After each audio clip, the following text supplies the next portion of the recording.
Hey guys, today I'm going to show you a really cool and practical way to come up with your own guitar solos without having to know music theory.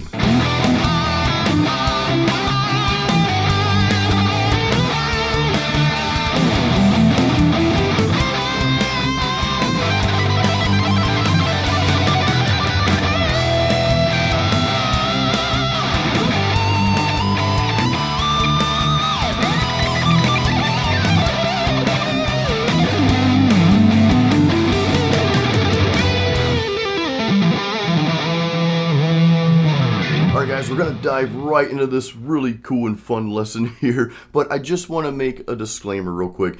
I'm not saying that learning music theory is a bad thing. I'm not saying that you should not learn theory. You have to understand that all of us, we're different and we learn in different ways. I'm more of a hands-on guy. Throw a guitar in my hand, let me listen to the music, and I'll pick it up, right? Where others do better with learning things like music theory, okay? So I'm not passing any judgment either way, and neither should you. But again, I'm not knocking music theory, guys, and you're going to learn some theory anyway by default, just by playing guitar. It's just a matter of, do you want to dive really deep into that stuff, or are you okay without doing that? Either way is fine, okay? So I just wanted to put that out there before we dig into this. Now, hang around till the end because I'm actually going to have a backing track, a minute or so long backing track for you to jam along with and create your own leads. All right, so first things first, I'm just going to play this progression for you. I'm just going to play like the first half of this progression, and then I'm going to show you where to start on this progression, or where you can start. So let's listen to this first.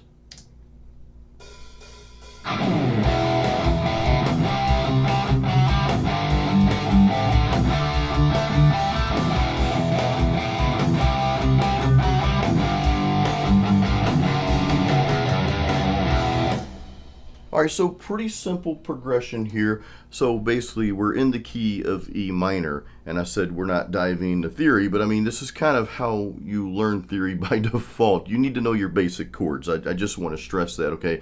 But we are in the key of E minor here, and the chords we're playing are E minor, C, G, D, kind of like this here.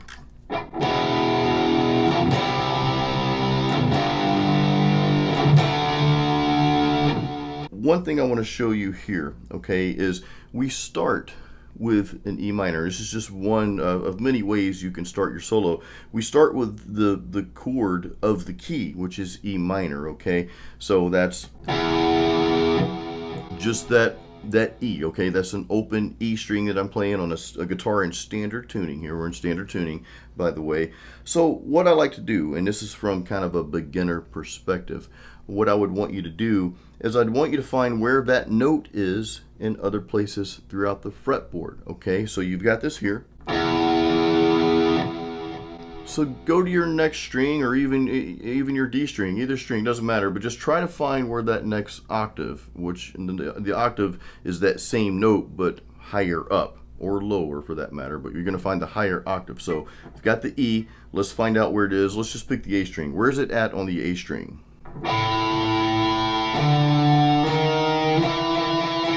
There it is.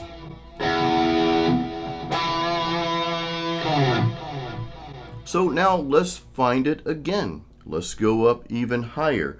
So I'm just going to head over to the G string instead of going through all the notes on here. I'm going to head down to the G string. Let's find that note. That's not it. Nope.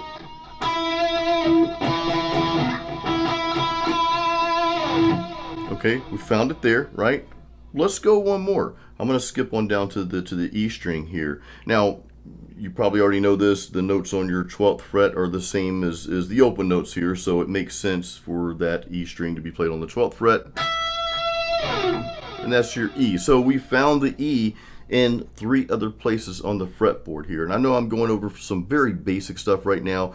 I know a lot of you aren't newbies, but I just want to go over this little part real quick. This kind of puts us in a little comfort box, is what I call it here, because we've got the note that the chord starts with. We've got the note of that key, and we know our other notes surrounding that, and we'll figure out which ones work and which ones don't. It kind of gives you like a little vote of confidence there. It's like, okay, I know where this note is that starts that progression.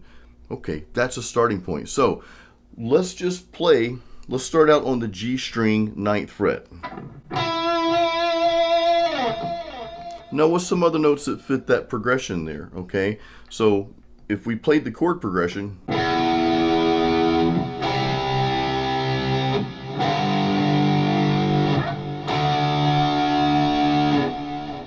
I'm going to stay on the G string. Okay, that note didn't work.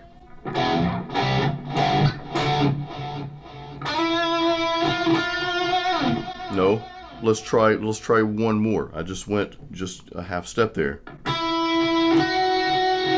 Okay, that might work.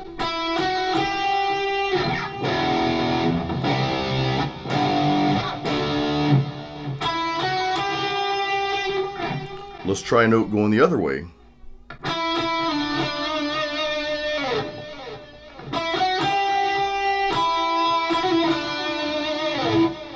So right there, I've already got a series of notes that we figured out works with that progression. We're going to play along with the track here. I'm going to show you how that works. So actually, let's just do that now. Let's see if what I played there fits.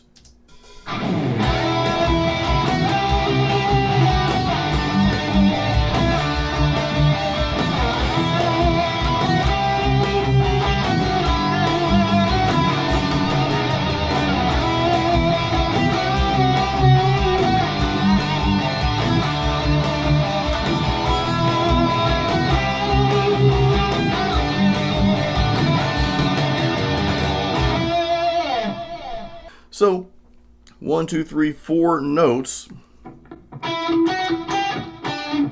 4 notes, okay? G string, I'll call out the frets real quick. You guys don't need tabs for that. That's pretty simple.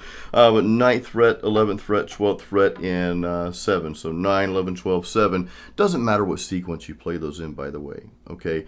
What I wanted to do here at this part, though, this is keeping it simple, is just to kind of have you come up with some notes, just a few notes. Don't overwhelm yourself. Don't try to boil the ocean right away. We'll get to that, right, as you progress. But just find a series of notes, 3, 4, maybe 5 notes that sound good with that progression. Okay, you'll know if you hit an off note. So let me play a wrong note. Let me play the progression. Let me play something that doesn't fit, okay?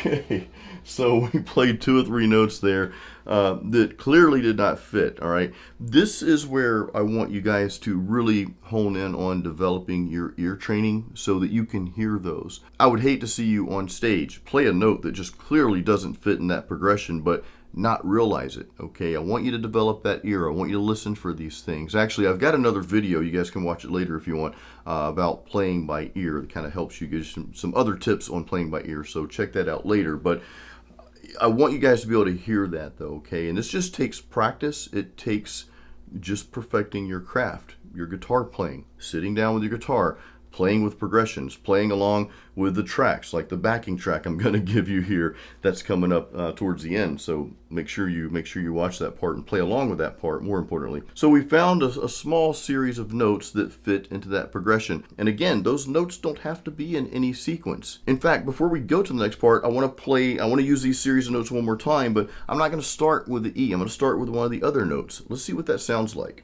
okay?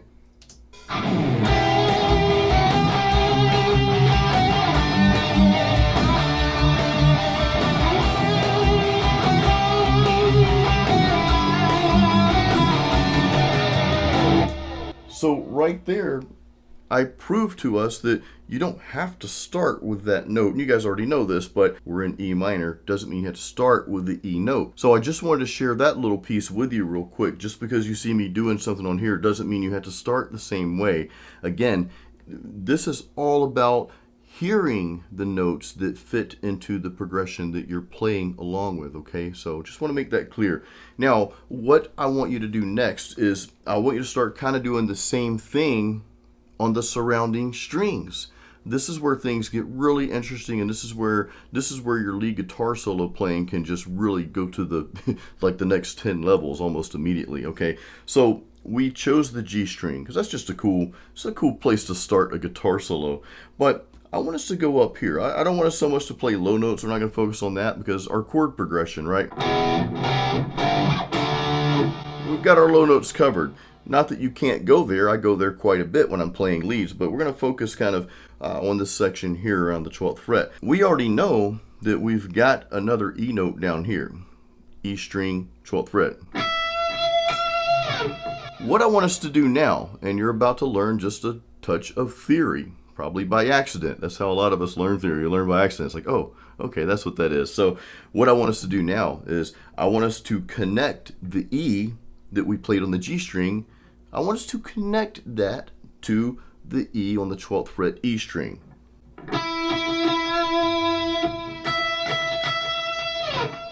Let's bridge that gap. Now, on that G string, 9th fret, we already determined that the 11th and 12th fret work in our progression.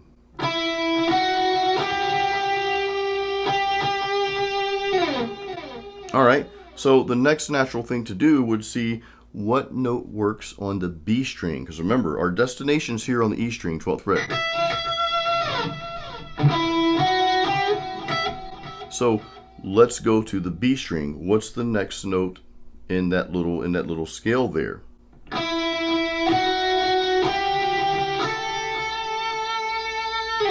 It happens to be the 10th fret on the B string. All right, so we got that. Now let me play a wrong note. You might be saying, well, Jason, how do you know that works? Because this right here, it's not going to sound right. Nope, nor this.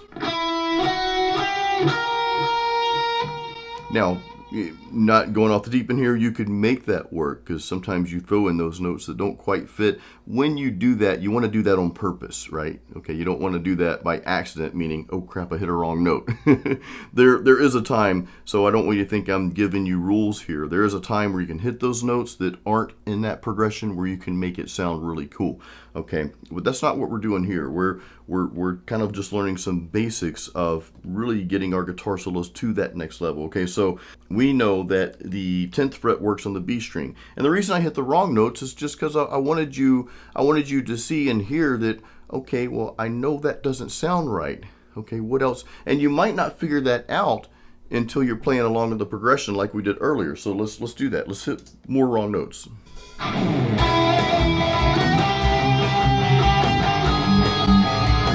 Nope.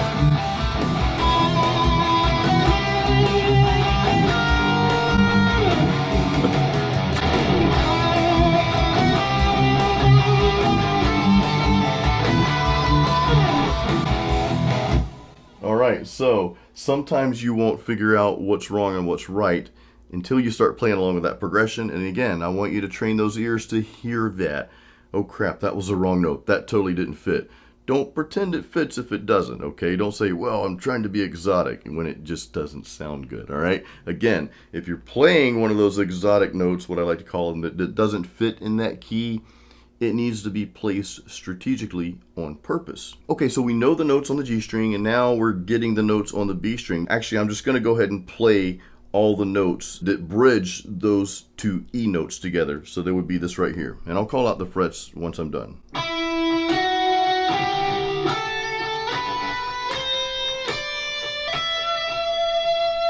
What we just learned is an E minor scale.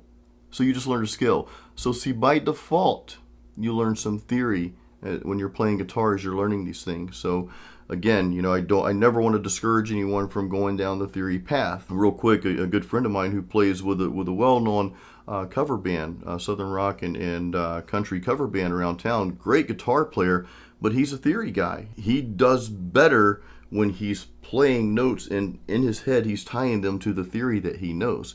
That works really well for him, where someone like me, that doesn't work well at all. Me, I play more by what's called feeling and by ear and that sort of thing. There's no right or wrong way. You have to find the way that caters to you. Okay, so I just wanted to point that out again.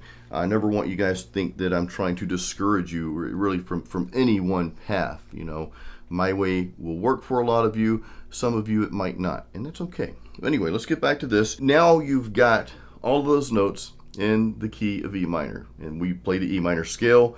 So you've got more notes to work with. So we're just going to play with those notes. I have no idea what I'm about to make up, by the way, because I'm going to make it up. But I'm just going to play a solo, and I'm only going to use those notes that we just discovered. Here we go.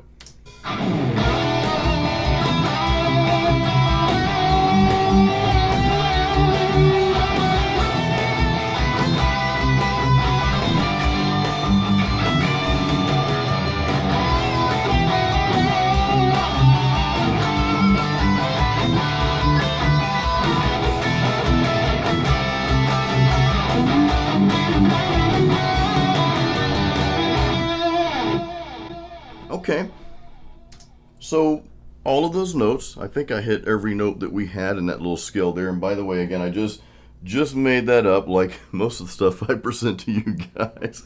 But the purpose of this was just to show you, kind of give you a little roadmap here. Find that note of that key, right? Whatever key you're playing in.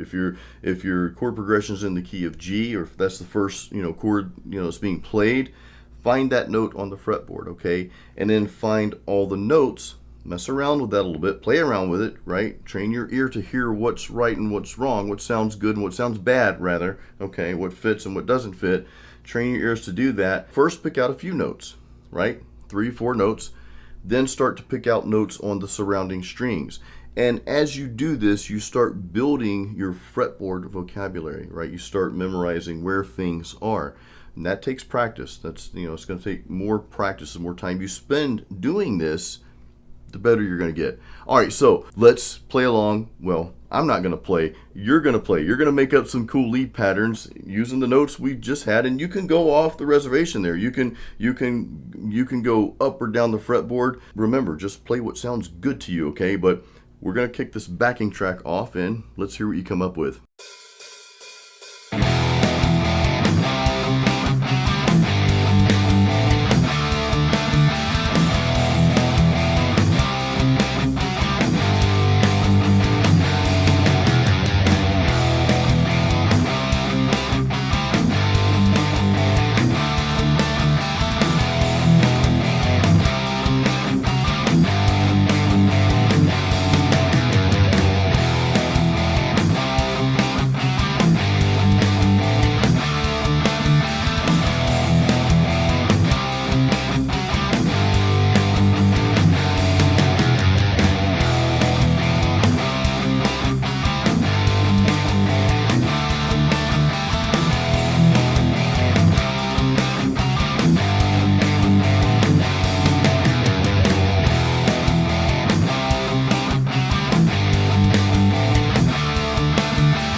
Guys, I truly hope you enjoyed this video. I really hope this video helped you and helps you expand your lead guitar playing skills. I know a lot of you have actually reached out to me saying, Jason, I want to play guitar solos. I've been playing rhythms for so long. In fact, I've actually got another video that helps you transition from rhythm to lead playing. I'll put it up here if you want to check that out. One thing before we leave here today, make sure, if you don't have this yet, make sure you download my free Metal Riffs and Licks. It's a practice routine, a practice guide. It's got the tablature in there, and there's actually a link in the guide that goes to a video. Okay, the video will be on YouTube, but it goes to that video so that you can see what I'm doing and play along with those. So definitely download that guide. There's a link in the description of this video here, so grab a copy of that. Guys, thank you once again for supporting my channel. If you have any questions, leave those in the comments below. I always try to at least give you a thumbs up, and I try to respond the best I can. But thank you again for supporting my channel and everything I do on here. Until next time, as always, keep it metal.